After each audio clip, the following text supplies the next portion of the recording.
wondered on what Seren could be here to tell them. A social visit from her was unheard of. Until very recently, Seren had refused to go out at all in the evenings, and it was strange to see her looking so normal outside of the work clothes they usually saw her in. Well, almost normal. Margery felt bad for thinking it, but there was just no denying that Seren was not known for looking after herself. It was even worse now that Seren lived alone. Today, her unwashed hair was pulled back tightly in a scrunchie, and what looked to be several days' worth of foundation had created a tide mark across her jawline. Though she was not overweight, the selection of dirty, oversized anoraks and saggy old leggings she exclusively wore outside of work did nothing for her. Poor Seren, Margery thought. She shook her head.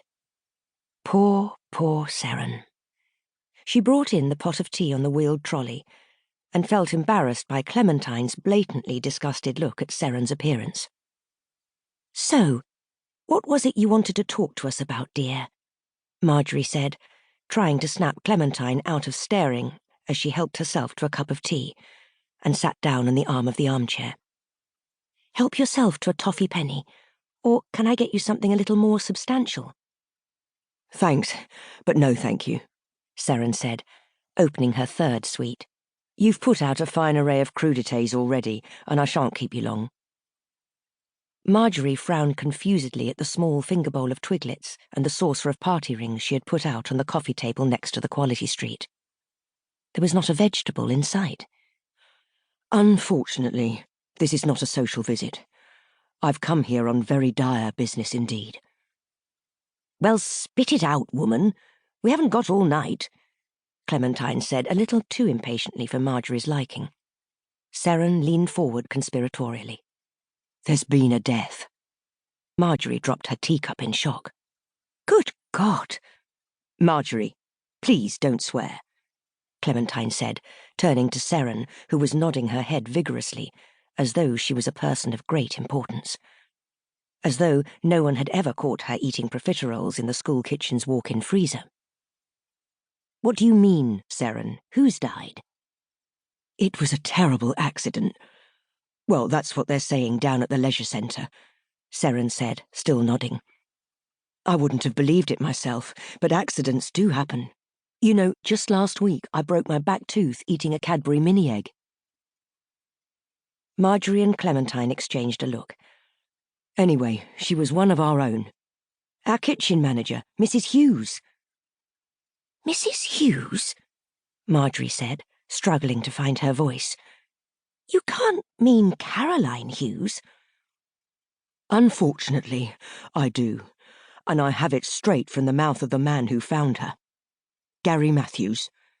Do you know him? Works on security. Found her dead Friday night." She picked the teacup off the floor and handed it back to Margery. "Do you know the worst bit about it?" Seren paused dramatically. Margery and Clementine shook their heads enraptured. "She didn't even get to deliver her last batch of Avon." Margery gasped and dropped the teacup again. "I don't know how many people know already. You're first on my rounds, and I'm not too sure on the fine details because I don't like to pry. I'm not a busybody, you know that." Seren paused to reach for another toffee penny from the bowl. "I just thought you should know before work tomorrow." It was a lot to take in, Margery thought. Especially in the whirlwind of a way Seren had rushed out the news. "Gosh, Seren," she finally said. "A death like that, and it's hardly been a year since, well—" She stopped, not wanting to upset the woman sitting across from her. "I know," said Seren. Well, I'd still rather not talk about it if it's all the same to you." Clementine and Margery nodded in sympathy. Seren hadn't really had an easy time of it recently. Margery made a mental note to drop a Tupperware of homemade lamb caul or shepherd's pie off at her house. "Well, I'd better be off. Thank you for your hospitality." Seren dragged herself up and out of the chair in a flurry of falling toffee penny wrappers, grasping her dirty coat that Margery was